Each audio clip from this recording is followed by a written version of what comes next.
보통 그 사람 인생에 큰 영향을 미친 책을 내 인생의 책이다, 혹은 인생 도서 뭐 이런 표현으로 이제 부르지 않습니까?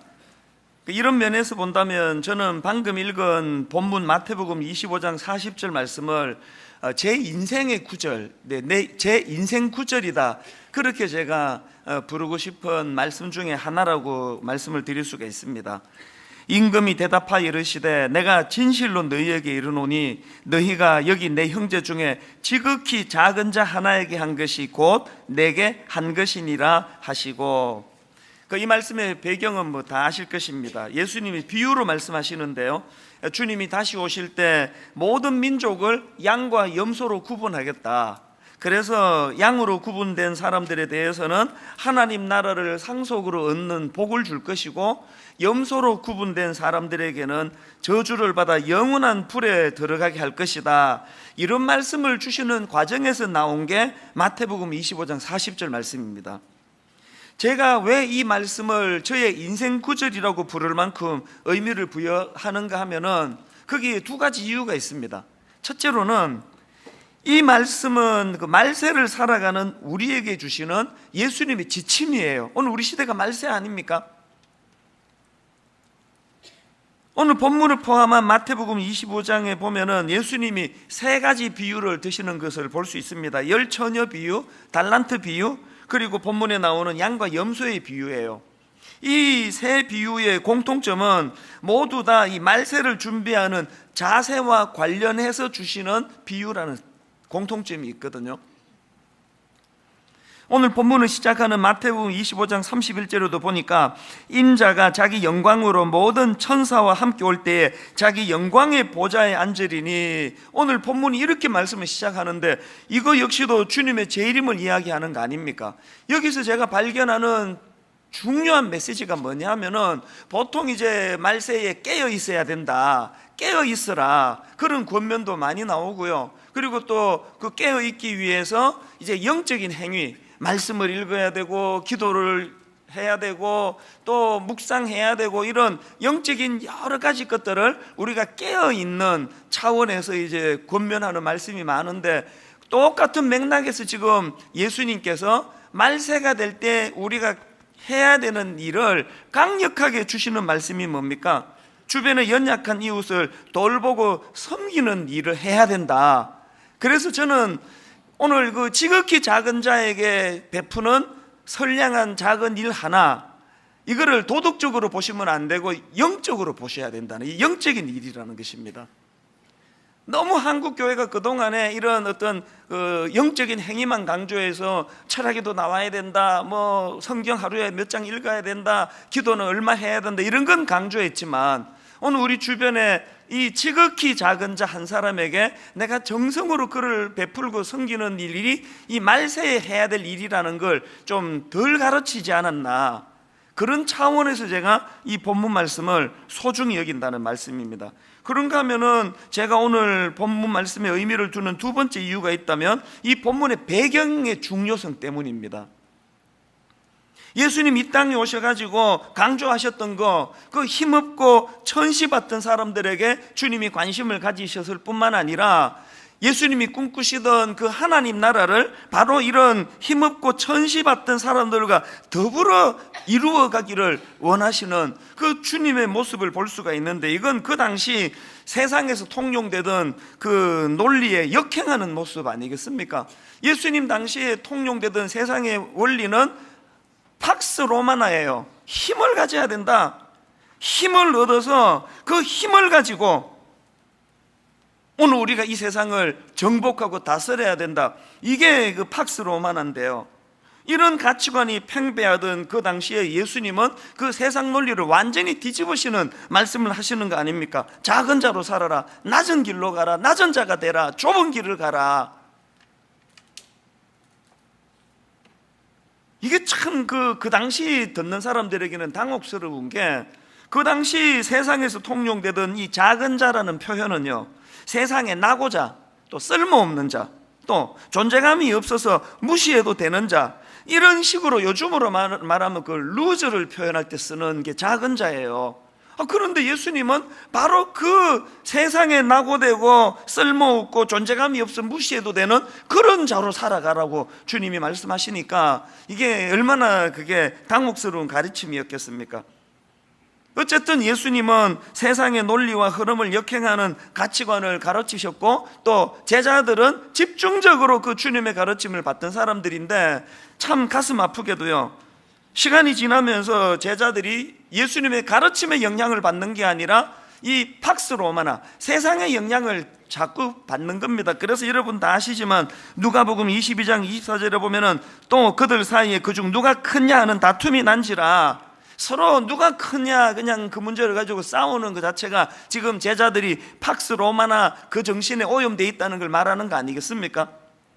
그래서 마태복음 18장에 보면요, 예수님이 참 좀 극단적인 그런 모습을 제자들에게 이제 베푸시는데, 어린애를 데리고 오셔가지고 너희가 돌이켜 이 어린아이와 같이 되지 아니하면 결단코 천국에 들어가지 못한다, 이런 좀 극단적인 말씀까지 하시는 거 아닙니까? 그럼에도 불구하고 제자들은 이런 주님의 말씀에 귀를 기울이지를 않고, 20장에 보면은 예수님의 제자 중에 그 어떤 어머니가 와가지고 그 두 아들 중에 하나들은 주님의 우편에 하나들은 주님의 좌편에 이제 주님의 나라에서 그렇게 앉혀달라고 청탁하고 또 그것 갖고 싸우고 이런 일이 벌어지고 있는 거예요. 그래서 지금 예수님의 가르침은 잘 스며들지 않고 팍스 로마나로 알려진 이 세상의 가치관이 제자들에게 자꾸 스며드시니까, 오늘 본문에서 예수님께서 마태복음 25장 40절 여기 내 형제 중에 지극히 작은 자 하나에게 한 것이 곧 내게 한 것이니라, 무슨 뜻입니까? 내가 바로 그 작은 자다. 내가 바로 주님이 그 작은 자를 섬기기를 그렇게 원하셨는데 이게 통하지를 않으니까 탄식하시면서 주신 말씀이거든요. 여러분, 제가 왜 오늘 본문 이 말씀을 내 인생 구절로 삼고 묵상하고 또 그렇게 제게 영향을 미치는 말씀이 되기를 원할까요? 간단합니다. 오늘 지금 돌아가는 이 세상이 딱 예수님 당시의 그 제자들의 모습 아닙니까? 지금 온 세상이 다 뭐 교육이고 뭐 다 팍스 로마나 아닙니까? 팍스 로마나. 근데 좋은 대학 가야 될 거 아니냐, 그래서 공부하라고 공부해가지고 좋은 대학 가고 취직도 좋은 그 대기업에 하고 그래야 또 장가도 잘 가고 그러는 거니까 이제 공부를 하란 말이야. 공부를. 온 세상의 가치관이 지금 다 팍스 로마나예요. 뭐 예수 믿는 사람이라고 뭐 예외가 없습니다. 여러분, 오늘 우리 사회가 그 신조어, 그 듣지도 보지도 못했던 그 갑질이라는 이런 용어는요, 이게 언제부터 나온 거예요? 뭐 심심하면은 나오는 게 지금 갑질 아닙니까? 갑질. 그 갑질이 뭐예요? 팍스 로마나 권력 있는 사람, 돈 있는 사람이 그것 가지고 그냥 부리는 사람들을 그냥 막 인간 이하로 취급하는, 이게 갑질 아닙니까? 심심하면은 나오는 게 있는 사람들이 갑질이고, 심심하면 나오는 게 그 갑질하는 그 사람이 그게 알고 보니까 권사래, 권사. 그 신문에 막 나는 그 갑질하는 그 사람이 장로래. 오늘 우리가 지금 이 세상이 흘러가는 것도 예수님 당시에 그 팍스 로마나 그대로 지금 그 답습하며 흘러가고 있고, 오늘 그 제자들이 가르치시는 예수님의 그 낮은 곳으로 가라, 작은 자가 되라 가르치시는 주님의 말씀에 영향을 안 받고 그 팍스 로마나 세상의 영향을 받아가지고 시간이 갈수록 누가 크냐 이 싸움이나 하고 있다면, 오늘 교회 꼴이 딱 그 꼴 아닙니까? 오늘 교회가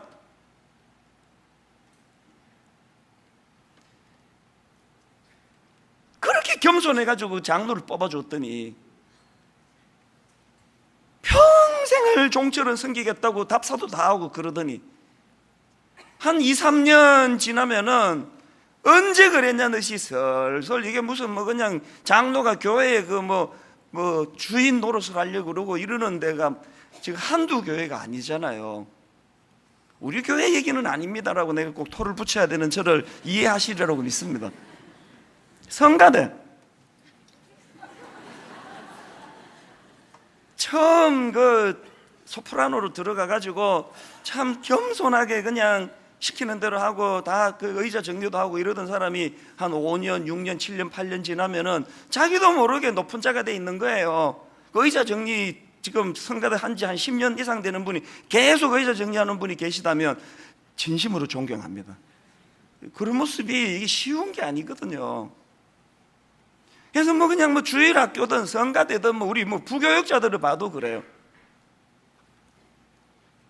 막 땀을 뻘뻘 흘리며 성도님을 섬기고 애쓰고, 저도 이제 아침에 좀 일찍 출근하는 편인데요, 한 7시 뭐 좀 넘어갈 때도 있고 그런데 가보면은 거의 대부분이 미리 와 있는 사람들은 우리 교회 온 지 얼마 안 되는 교육자가 대부분이에요. 안 그런 교육자도 있지만 그렇다고 다 7시까지 오라는 뜻은 아니고, 그 저는 우리 교회의 부교육자로 사회 간 지가 지금 10년이 넘으면서도 그 초심을 지키고 한결같은 모습을 가지고 그렇게 낮은 곳에서 그 작은 자를 섬기는 그런 교육자들이 있다면요, 나이는 저보다 어리지만 저는 진심으로 그런 분을 존경합니다. 교회는 시간이 갈수록 높아지고, 시간이 갈수록 이제 허드렛 일 안 하고, 시간이 갈수록 말로 그냥 지시나 하고 하는 이 세상의 팍스로마나 그 영향 아래 있는 공동체가 아니에요. 시간이 갈수록 거슬러 가는 거죠. 거슬러. 그래서 처음 오는 신입 회원들이 막 굉장히 대접을 받고, 점점 막 연차가 높을수록 말은 줄이고 몸으로 봉사하는 게 많아지는 그런 공동체가 지금 구현이 되고 있습니까? 쉽지 않을걸요.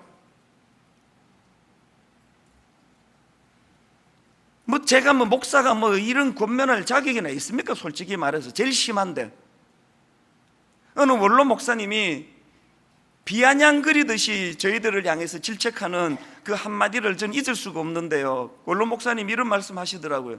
한국 교회는 목사들이 두 종류밖에 없어.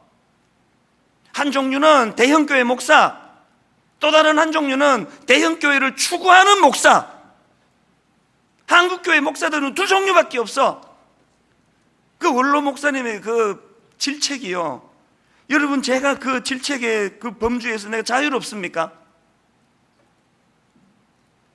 분당 우리에게 처음 개척할 때 몇 모이지도 않을 때 그때의 저하고 지금의 저를 생각해 보면은요, 뭐 유난히 내가 변질하려고 애쓴 적은 없지만 상당히 많이 달라져 있는 것을 고백하지 않을 수 없는 거예요. 가을이면 이제 새생명 축제하고 뭐 태신자 적어내고 100번 해보세요. 그거 교회가 이런 부분에서 세상과 달라져 있는 공동체라는 걸 확인시켜 주지 않고는 전도 안 됩니다. 교회 가니까 뭐 더하두만 이런 맥락에서 제가 제 스스로에 대해서 오늘 주님의 경고의 이 말씀을 가지고 제가 이거를 인생 구절로 삼고 묵상하기를 원한다면, 이제 2학기가 시작되는 이 시점에 전 교회 성도님들이 이 주님의 이 말씀이 여러분 삶의 인생 구절이 되기를 원합니다. 그래서 이 부분을 좀 나누고 싶은데요, 여러분 오늘 본문에서 예수님께서 말씀하시는 이 작은 자를 섬겨야 한다는 이 말씀을 묵상을 하면은 두 가지 깊은 진리 또 의미 메시지를 발견할 수가 있는데요. 자, 여러분 첫째로요, 예수님께서 말씀하시는 이 작은 자 섬김이란 것은요, 반드시 지켜야 될 강력한 의무 사항임을 잊어서는 안 됩니다. 오늘 본문에서 예수님이 이 작은 자를 섬겨야 된다는 이걸 막 얼마나 세게 말씀하시는지, 강력하게 말씀하시는지, 이거 잘못 들으면은요, 이 행위 구원을 말씀하시는 것 같아요. 작은 자 섬기는 기준으로 양으로 염소로 가르겠다고 그렇게 오해하기 쉬울 정도로 예수님이 강하게 말씀하시는 걸 뭘 의미하겠습니까? 이건 뭐 그냥 대충 뭐 그게 아니에요. 이건 막 이게 너무너무 강력한 의무사항이라는 걸 각인시키고 싶은 거 아니겠습니까? 그리고 또 아까도 말씀드렸지만 예수님께서 내가 지극히 작은 자다, 내가 뭘 의미합니까? 우리가 예수님을 반드시 섬겨야 되듯이 이 연약한 이웃에 대하여 그런 부담감을 가지고 섬겨야 되는 강력한 조항이라는 거예요. 제가 그런 마음으로 이 본문을 계속 묵상하고 읽고 하다가 보니까요, 새삼 본문에서 발견되는 예수님의 성품 두 가지가 두드러지는데요, 첫째로는 여러분 예수님은요, 이 작은 자에게 관심이 많으시다는 거예요. 그래서 저는 그런 생각을 해요. 목회 성공을 하고 세상적으로 성공했다 소리도 큰 교회 만들면 세상 사람들에게 관심을 많이 받아요. 그런데 여러분, 오늘 작은 교회를 섬기면서도 참 진실하게 주님을 사랑하는 목사님들은요, 예수님의 관심을 받을 거라고 생각을 해요. 그 점이 부러운 거예요.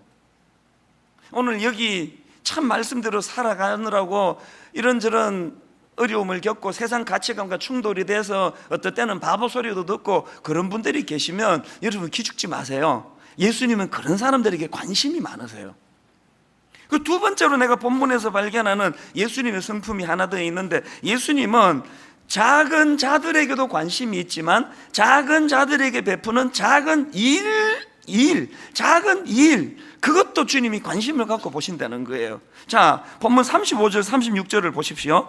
내가 줄일 때에 너희가 먹을 것을 주었고, 목마를 때에 마시게 하였고, 나그네 되었을 때에 영접하였고, 헐벗었을 때에 옷을 입혔고, 병들었을 때에 돌보았고, 옥에 갇혔을 때에 와서 보았느니라. 지금 예수님이 요구하시는 것들 중에 이게 우리가 못할 만큼 힘든 게 뭐가 있습니까? 거창한 게 하나도 없습니다. 누가 지금 목말라 갈증을 일으킬 때 물 한 잔 주는 거, 나 그거 어려워서 못합니다. 그럴 사람 있습니까? 오늘 우리가 예수를 믿는 연조가 깊어가면 깊어갈수록 이 자꾸 그 입만 사는 것 같아. 입만. 그래서 허풍쟁이가 되는 것 같아. 막 입은 막 점점 거창해져요. 막 조국 통일, 민족 구원, 뭐 아프리카가 나를 부른다고 막 소리를 내면서 기도하고, 아프리카가 자기를 왜 불러요? 막 숨겨 막 그냥 막 나는 순교할 거라고 그렇게 막 소리 지르면서 기도할 때 유난히 좀 뻥이 좀 센데요.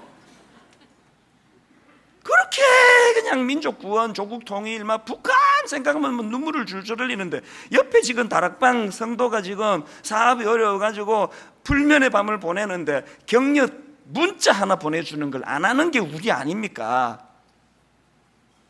그냥 막 우리는 너무 이 말에 거품이 많아요. 막 원수를 사랑하기 원합니다. 그러고, 그러나 시어머니는 사랑하기 어렵습니다. 참 우리가 이게 다 거품 아닙니까? 예수님은요, 막 원수 사랑하라고 하는 그거 구호를 외치는 것도 그것도 필요하지만, 가장 가까운 거 물 한 잔 떠주는 거. 오늘 여러분 누가 지금 그 부부간의 갈등을 겪고 이혼의 위기를 겪고 그래서 예민한 성격에 그냥 잠도 못 자고 밥도 못 먹고 하는 그런 어느 그 순원이 한 분 있다면, 그 사람을 생각하면서 기도하다가 그 샌드위치 하나 사가지고 점심때 가면서, 아이고 김 집사 요새 얼마나 힘들어, 그래서 뭐 밥이나 해 먹겠냐고, 그래서 내가 샌드위치 사왔다고 이거 먹으라고 하는 이 작은 거 하나를 예수님은 엄청나게 크게 보신다는 이야기예요. 여러분, 그 예수님의 이런 정신은요, 성경에서 일관되게 주장하는 그 핵심 주제 중에 하나 아닙니까? 예를 들어서 구약의 엘리야, 저는 이 엘리야 선지자 그 열왕기상 17장에 나오는 엘리야의 모습을 보면서 감동하는 포인트가 하나 있습니다. 지금 열왕기상 17장에 나오는 엘리야는요, 악한 아합 왕을 상대로 지금 자기 민족의 운명이 걸려있는 도전을 던지는 거 아닙니까? 엄청나게 중요한 사명을 띠고, 이제 선지자 중에서도 엘리야는 그런 큰 역할을 부여받았던 분이에요. 그랬던 거지만요, 엘리야가 그 사르밧 과부라고 어느 참 불쌍한 과부 집에서 좀 머물 그 다락방 하나 얻어가지고 이제 그렇게 머무는 때가 있었는데, 공교롭게도 그 어간에 그 과부의 아들이 죽은 거예요. 그랬더니 보니까요, 그 사르밧 과부가 자기 아들 죽고, 내가 보니까 이 여자가 맛이 갔어요. 제정신이 아니에요. 그 손님한테 막 모든 책임을 다 전가하면서 막 욕을 해대는 거예요. 자, 열왕기상 17장 18절을 보세요. 여인이 엘리야에게 이르되, 하나님의 사람이여, 당신이 나와 더불어 무슨 상관이 있기로 내 죄를 생각나게 하고 또 내 아들을 죽게 하려고 내게 오셨나이까? 이 제정신이 아닌 거 아닙니까? 이게 뭐 이런 그 여자가 다 있습니까? 그 어떻게 왜 그 자기 아들 죽은 걸 왜 엄한 그 손님한테 다 뒤집어 씌우느냐고. 어지간한 사람 같으면요, 이 여자 이거 완전히 미쳤네 그러고 짐 싸가지고 아마 옆집으로 옮겨갈 거예요. 그러나 엘리야의 귀함이 뭔지 아십니까? 그 여자의 말에 신경을 쓰는 게 아니라, 이렇게 정신을 잃을 정도로 이 아들을 잃은 슬픔이 큰 그거를 받아주는 거 아닙니까?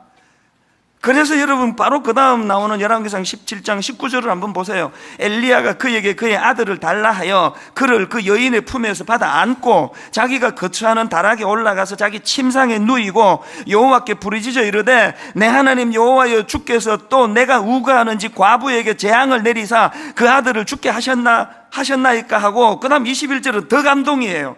그 아이 위에 몸을 3번 펴서 엎드리고 여호와께 부르짖어 이르되 내 하나님 여호와여 원하건대 이 아이의 혼으로 그의 몸에 돌아오게 하옵소서. 뭘 의미합니까? 엘리야가요, 아이고 뭐 안 됐긴 안 됐는데 난 지금 민족을 구해야 되니까, 난 그 못된 아왕을 지금 상대해야 되니까 이런 자잘한 일에는 나 신경 쓸 수가 없다, 미안하다 그러고 짐 싸가지고 딴 데 가도요 그 엘리야 욕할 사람 많지 않습니다. 그러나 엘리야는요 지금 자기 민족의 운명이 달린 사명을 가지고 그 악한 독재자를 상대로 지금 전쟁을 벌이고 있는 와중이지만 그 이름 없는 무명의 과부의 눈물을 외면하지 않는, 그래서 자기가 맡은 그 엄청난 일에 비하면은 그 과부의 눈물은 사소하게 짝이 없는 일이지만 외면하지 않고 세상에 얼마나 정성을 들입니까? 그 죽은 아이 위에 그냥 기도해 주는 것만 해도 그냥 감지덕진데 3번이나 몸을 펴 그 아이 몸을 3번 펴서 엎드리고 마음을 다해서 기도해 주는 이게 바로 오늘 본문에서 예수님이 말씀하시는 그 작은 자 그리고 그 작은 일, 바로 이거랑 같은 맥락의 정신 아닙니까? 예전에 그 허준이라고 동의보감을 완성한 그 의사 일대기를 드라마로 만들었는데 제 기억으로 이게 1990 몇 년도에 나온 드라마예요. 그래서 벌써 거의 10몇 년이 지난 드라마지만요, 저는 그 드라마에 허준의 일대기를 그린 그 드라마의 한 대목은 내가 아마 죽을 때까지 못 잊을 것 같아요. 내 각인이 됐어요, 제게. 이분이 이제 요즘으로 치면 의사 면허 시험 그거 보려고 이제 한양으로 가는 거 아닙니까? 이렇게 보찜을 지고 이제 시험 보러 가는데 세상에 가는 고을마다 아픈 사람이 왜 이렇게 많아요?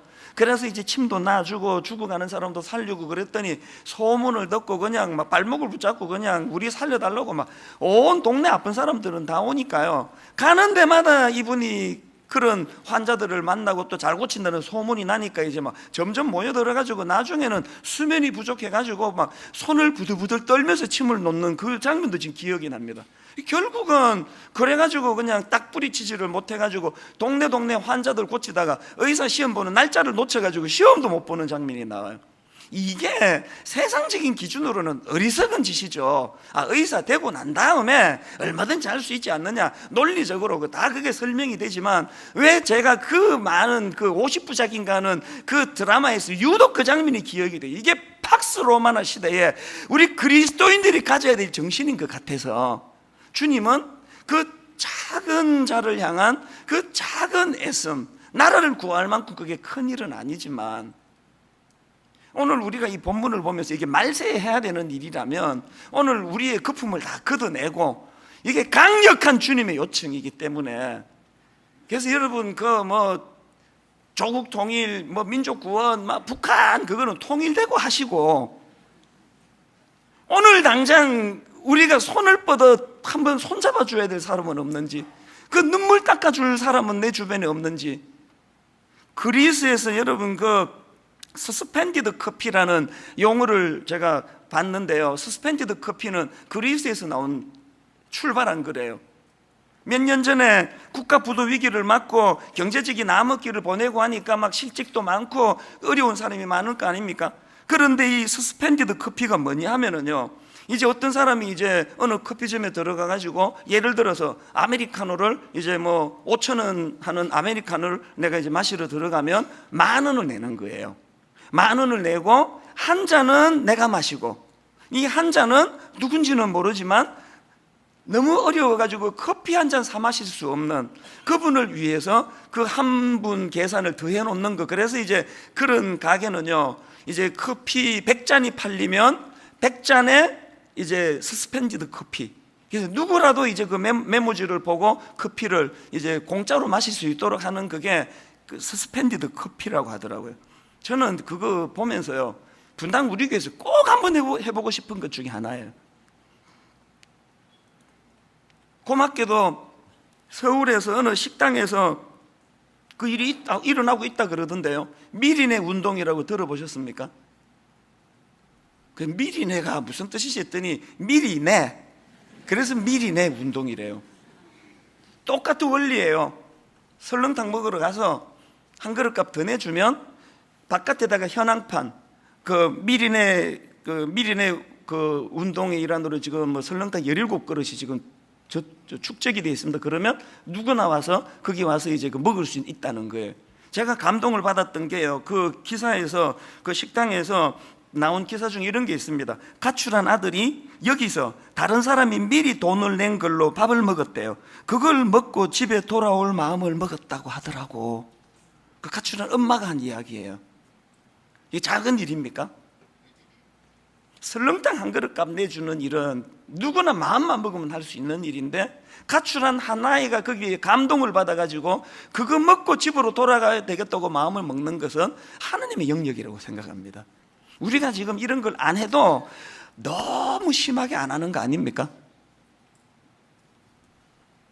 그런가 하면은 두 번째로 예수님께서 말씀하시는 그 작은 자를 섬기라는 이 말씀 속에는요, 우리 영혼의 변질을 막기 위한 하나님의 배려예요. 이 작은 자 섬김은 우리 영혼의 변질을 막는 도구라는 사실을 잃으시면 안 됩니다. 앞에서 제가 그렇게 낮은 곳으로 가 겸손히 섬겨라고 예수님이 가르치지만 제자들은 팍스 로마노의 영향을 받아가지고 그냥 큰 것을 추구하고 그랬다고 그러는데, 제가 두려운 게 뭔지 아십니까? 제자들이 그렇게 누가 큰 야를 놓고 싸움질할 때 얘들이 그냥 막 타락하고 변질하기로 결의한 적이 한 번도 없습니다. 이 제자들이 시간 지나니까 그렇게 되는 거예요. 아까 뭐 성가대, 주일학교, 뭐 우리 같은 목회자, 언제면 우리가 난 이제 더 이상 뭐 섬기는 게 너무 많이 했기 때문에 나는 이제 그냥 그만둘 거라고 결의한 적이 없지만, 시간 지나놓고 나면 저절로 변질이 되는 거거든요. 사울왕을 한번 보세요. 사울왕. 저는요, 이 사울왕의 그 처음 부름받을 때의 그 초심이요, 너무 감동적이에요. 사무엘상 9장 21절. 사울이 대답하여 이르되 나는 이스라엘 지파의 가장 작은 지파 베냐민 사람이 아니니까, 또 나의 가족은 베냐민 지파 모든 가족 중에 가장 미약하지 아니하니까 당신이 어찌하여 내게 이같이 말씀하시나이까. 여러분이 사울 왕의 초심, 이 겸손이 너무 감동적이지 않습니까? 그랬는 사울이지만 나중에 그가 어떻게 변했습니까? 스스로를 높이다 하나님 말씀조차도 이제 귀에 들어오지 않는 그런 교만한 인간이 돼가지고 나중에 여러분 결국 망하지 않습니까? 솔로몬도 마찬가지예요. 어떻게 그 사울을 그대로 따라가는지 모르겠습니다. 열왕기상 3장 7절을 보면은 솔로몬 왕의 초심도 너무 감동적이에요. 나의 하나님 여호와여, 주께서 종으로 종의 아버지 다윗을 대신하여 왕이 되게 하셨사오니 종은 작은 아이라 출입할 줄을 알지 못하고. 어떻게 그렇게 겸손하게 출발을 했습니까? 스스로를 그런 작은 아이로 여기면서. 그랬던 솔로몬이었지만 나중에 똑같이 교만하고 스스로 자기를 높여가지고 나중에 이 솔로몬 때문에 나라가 두동강이 나는 비극의 악한 주역을 맡는 게 솔로몬 아닙니까? 제가 뭘 두려워하느냐, 이런 인물들도 다 나중에 초심을 잃어버리고 교만해지고 큰 자가 되려고 하는데, 저라고 무슨 용 빼는 재주가 있어가지고 그것으로부터 예외가 되겠냐고요. 그러니까 두려운 거거든요. 그래서 제가 오늘 이 본문 말씀을 내 인생 구절로 알고 하나님 앞에 은혜를 구하는데, 하나님이 제게 주신 깨달음이 뭐냐, 네가 진짜 낮은 곳에서 작은 자의 삶을 여전히 살아가기를 원한다면 낮은 곳에서 작은 자를 섬겨라.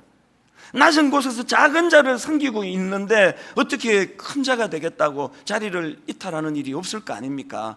그렇기 때문에 우리가 낮은 곳에서 작은 자를 섬기려는 애씀이 내 영혼을 보호하기 위한, 큰 자가 되겠다고 그렇게 사울처럼 솔로몬처럼 변질되는 것을 막는 특효약이라는 거예요.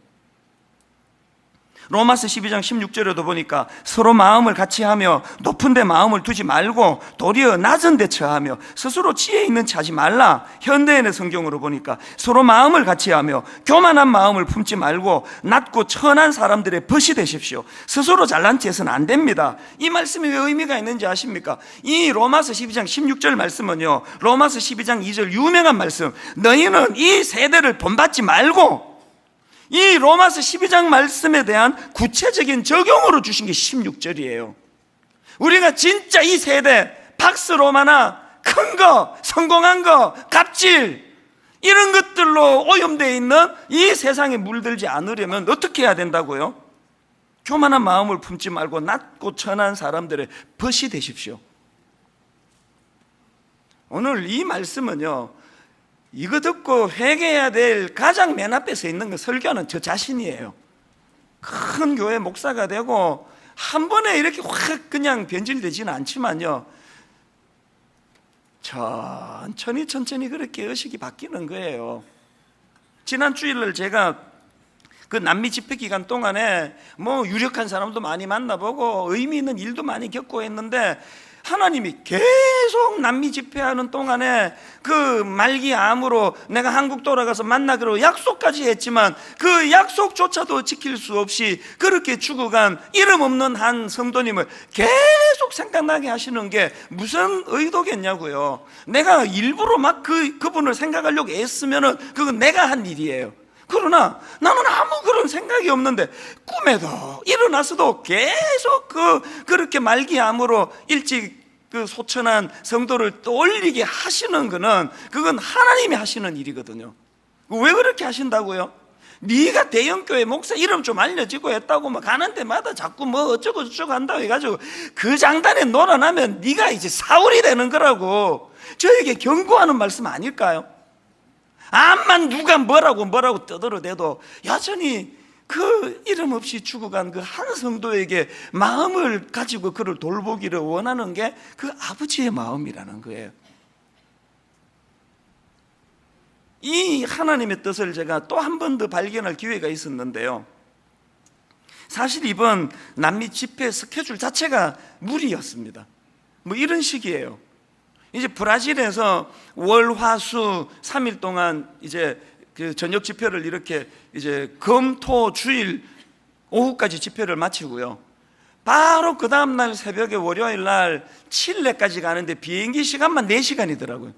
그래서 새벽에 일어나가지고 공항에 가서 칠레에 4시간 타고 가가지고 오후에 도착해가지고 이제 칠레 월요일 저녁부터 바로 연이어가지고 월, 화, 수 또 집회를 하는 거예요. 그리고 이제 수요일 저녁에 칠레 집회를 마치고 목요일 날 아르헨티나로 옮겨가지고 바로 이제 그 다음날 금, 토, 주일 오후까지 집회하고 선교사님 만나고 뭐 특강하고 목 지금 안 돌아와 아직도 이 목이. 그렇게 이제 무리하게 주일 저녁까지 아르헨티나에서 오후까지 말씀 전하고 그 다음날 이제 한국으로 돌아오는 여정을 짰거든요. 아르헨티나에서 한국까지 오는데요, 순수하게 비행기 타는 것만 20몇 시간이래요. 저는 그 허리가 안 좋기 때문에 그럴 자신이 없었어요. 그래서 이제 한국에서 스케줄 짤 때 이제 또 제가 얼마나 또 그 잔머리를 잘 굴리잖아요. 그래서 이렇게는 안 되지. 그래서 이제 제가 이제 아르헨티나 집회를 마치고 LA에서 이제 3일간 내가 쉬었다 가야 되겠다고 스케줄을 그렇게 짰습니다.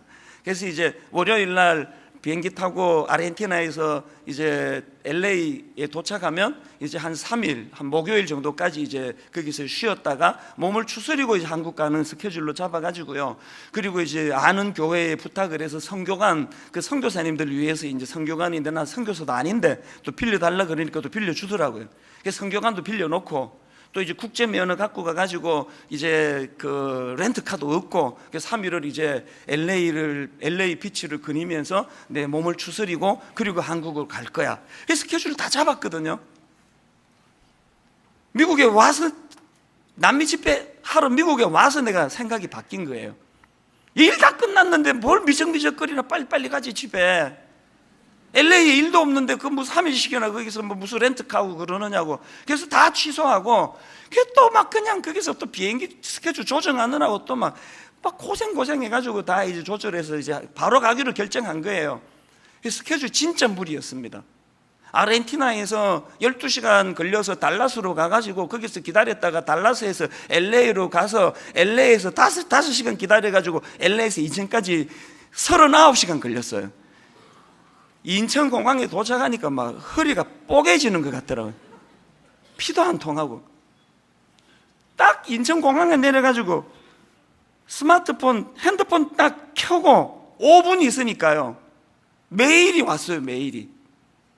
우리 교회 그 부교육자한테 메일이 왔는데, 자기 교구에 암 투병하는 성도가 있는데 그 성도한테 자기가 병원으로 신방을 갔다 왔는데, 이제 예배 다 인도하고 격려 다 하고 이제 신방을 마치고 나가려고 하는데 그 대학생 딸이 한마디를 하더래요. 담임 목사님도 병원에 한번 다녀가시면 좋겠는데. 그래서 이제 메일이 온 거예요. 나보고 이제 병원에 신방을 가라고. 그건 내가 스마트폰에 집에 가서 켰어야 되는데 공항에 짐 찾으면서 켰는데 이게 숨이 탁 막히더라고요. 그 다음날 어떡합니까? 가겠다고. 그러나 내가 지금 너무 힘드니까 내가 언제 갈지는 내가 잘 가늠을 못하겠다. 내가 내일 오전 중으로는 가겠지만 기다리지 마라. 그렇게 꼭 전해달라고. 그리고는 이제 오전이 돼가지고 일 보고 이제 병원으로 갔습니다. 딱 그 층에 딱 내렸더니 기다리지 마라 그랬는데 뭐 아버지도 와서 기다리고 대학생 딸도 기다리고 또 우리 성도 중에 그 직원이 또 같이 또 기다리고 계시더라고요. 그래서 내가 그 오후에 갔으면 큰일 날 뻔했어요. 그 기다리고 계시는 게 뭐로 의미합니까? 그만큼 절박하다는 거 아닙니까? 이제 곧 이제 호스피스 병동으로 옮기셔야 되다 보니 이게 위중한 거거든요. 제가 6인실인데 소리 조그맣게 내면서 이제 또 말씀으로 권면하고 그 환자 집사님 손을 잡고 이렇게 기도를 해드리는데 많이 우시더라고요. 그렇게 예배가 다 끝나고요, 일어날라 그러는데 그 침대 저편에 있던 그 나 불렀던 그 여대생 그 딸이 하는 말이 벌써 눈물이 이렇게 그렁그렁한데, 목사님, 내가 우리 엄마가 갑자기 이렇게 암으로 지금 이 위중한 상태를 보고 너무 내가 하나님께 시험이 들었습니다. 어떻게 하나님 이러실 수가 있느냐고. 그래서 하나님께 너무 원망이 되고 시험이 들어. 그랬는데 오늘 하나님이 목사님을 이 병원에까지 보내주시는 거 보고 하나님에 대한 오해를 풀었습니다. 하나님의 가졌던 섭섭한 마음이 내 다 없어졌습니다. 막 울면서 그 얘기를 하는 거예요. 여러분, 제가 그 병실에서 그 울면서 그 얘기하는 그 딸의 눈물을 보면서 왜 하나님이 LA에 그 3일 머무는 거 취소하고, 그것도 필요하지만 급하게 한국으로 보내 저를 돌아가게 하셨는지 답을 찾아서 너무 기뻤거든요. 하나님은 사르밧 과부, 완전히 실성한 여자처럼 그 손님한테 그 책임을 전가시키고 어쩔 줄 몰라 하는 그 사르밧 과부의 눈물을 외면하지 않으시듯이 이 어린 우리 대학생 딸, 이 딸아이의 상한 마음, 그 눈물을 외면하지 않으시는 하나님, 더 중요한 거, 그 하나님의 마음을 저를 통해서 풀어주시기를 원하신다는 것 때문에 그날 제가 돌아와서도 많이 눈물이 나더라고요.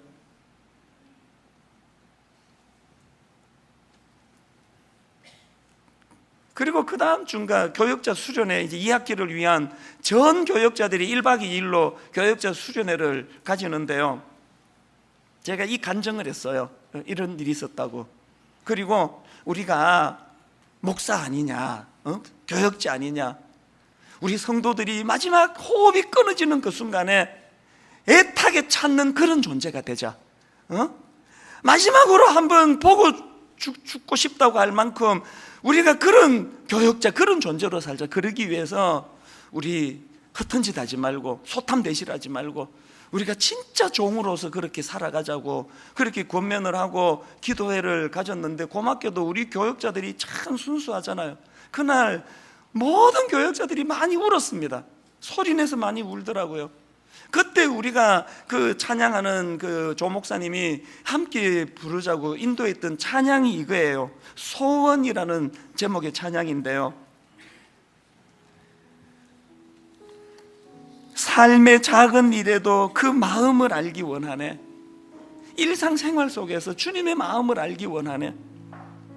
그 마음이 어떤 마음입니까? 그 길, 그 좁은 길로 가기 원하네. 나의 작음을 알고 그분의 크심을 알고, 너무너무 교만해져가지고 우리가 너무 커져버려가지고 하나님의 크심이 안 보이는 시대에 나의 작음을 알고 그분의 크심을 알고 소망, 그 깊은 길로 가기 원하네. 그 다음 가사를 보니까 저 높이 솟은 산이 되기보다 여기 오름직한 동산이 되길, 팍스 로마나의 영역으로 모두가 다 우뚝 솟은 산이 되기를 원하는데, 하나님 저는 그런 욕심 없습니다. 나지막한 언덕으로 살기 원합니다. 예수님은 좁은 길로 가라, 작은 자의 삶을 살라, 입으로만 가르치시는 분이 아니라 당신이 온 몸으로 사셨을 거 아닙니까? 태어나실 때 말밥통, 말구유에서 태어나시는 작은 자로 이 땅에 오셔서 평생을 가난한 자들과 벗하며 사셨다가 마지막에 우리 같은 사람도 흉내낼 수 없는 십자가라는 가장 비참한 자리에 스스로 십자가신 그 주님, 우리가 그분을 믿는 사람들이라는 말이에요. 그 주님 앞에 우리가 사모하고 의지하며 그분을 붙잡으면 주님이 우리로 하여금 그 작은 자의 삶의 길로 인도할 줄로 믿습니다. 오늘 말씀을 기억하시면서 우리 찬양을 한번 같이 부르기 원하는데, 한마디 한마디 한번 묵상하고 돌아보시면서 부르면 좋겠습니다.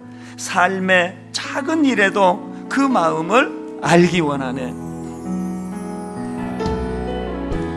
삶의 작은 일에도 그 마음을 알기 원하네. 그 길, 그 좁은 길로 가기 원해. 좁은 길로 가기 원해. 나의 작음을 알고 그분의 크심을 알며 소망, 그 깊은 길로 가기 원하네. 소원을 가지고 다시 한번 노래합니다. 삶의 작은 일에도 그 마음을 알기 원하네. 그 길, 그 좁은 길로 가기 원해. 이렇게 고백하시겠습니까?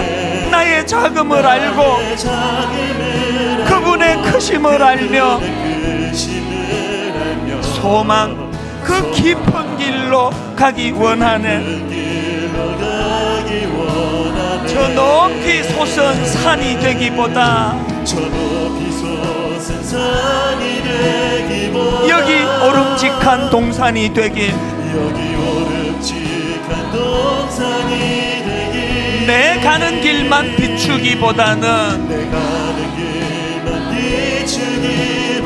누군가의 길을 비춰준다면, 여러분 우리 일상생활 속에서 내가 노래하듯이, 우리 일상 속에서 또 내가 얘기하듯이 살길, 난 그렇게 죽기 원하네. 삶의 한 절이라도 그분을 담기 원하네. 사랑, 그 높은 길로 가기 원하네. 여러분, 한 번 더 이 찬양을 부르기 전에 우리가 걷어내야 될 거품이 뭔지를 돌아보셔야 돼요. 예수님의 가르침은요, 초등학생도 다 알 만큼 쉬운 거예요. 그 작은 자 목마를 때 물 한 컵 더 줘라, 이게 어려운 겁니까? 오늘 저 같은 목사들이 갖고 있는 문제는요, 이걸 막 계속 어렵게 막 주석 보고 막 비비 꼬고 그렇게 그냥 어렵게 설교해서 이 머리로만 맴돌게, 머리로만 계속 신앙이 머리로만 맴도는 거 아닙니까?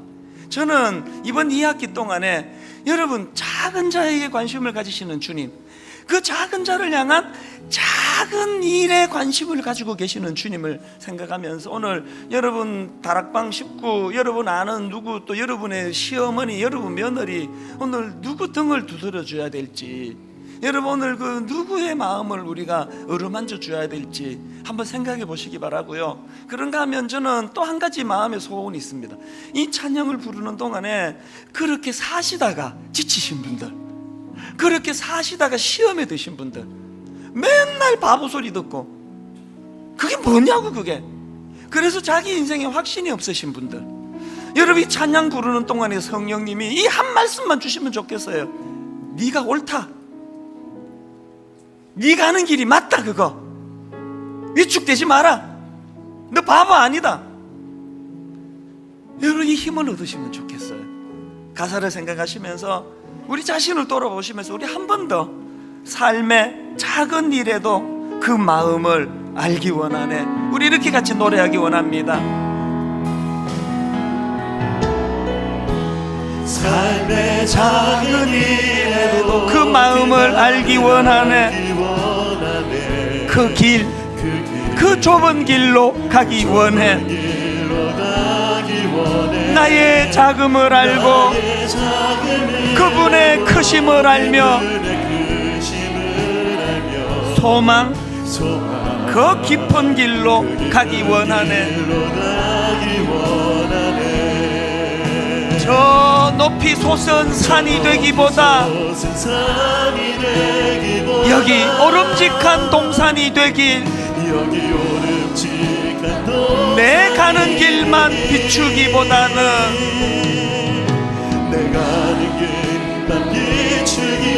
누군가의 길을 비춰준다면, 여러분 일상생활 속에서 내가 노래하듯이 또 내가 얘기하듯이 살길, 난 그렇게 죽기 원하네. 삶의 한 절이라도 그분을 닮기 원하네. 사랑, 그 높은 길로 가기 원하네. 우리 다 자리에서 일어나셔서 저 높이 솟은 산이 되기보다 여기 오름직한 동산이 되길, 내 가는 길만 비추기보다는 누군가의 길을 비춰준다면, 소박하지만 기쁜 마음을 가지고 내가 노래하듯이 또 내가 얘기하듯이 살길, 난 그렇게 죽기 원하네.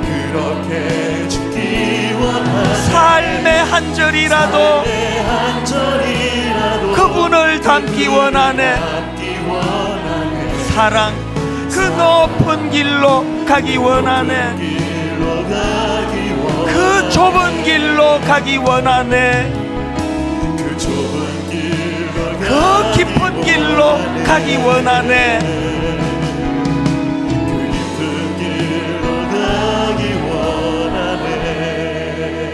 살아계신 하나님 아버지, 참 부끄럽습니다. 출발은 그렇지 않았는데 사울 왕처럼, 솔로몬처럼 너무너무 겸손하게 말씀을 의지하며 그렇게 시작했는데, 정신 차리고 보니까 교만해져 있는 사울, 교만해져 있는 솔로몬의 모습이 오늘 내 안에서 비춰지는 것을 부인할 수가 없는 것을 너무 부끄럽게 생각을 합니다.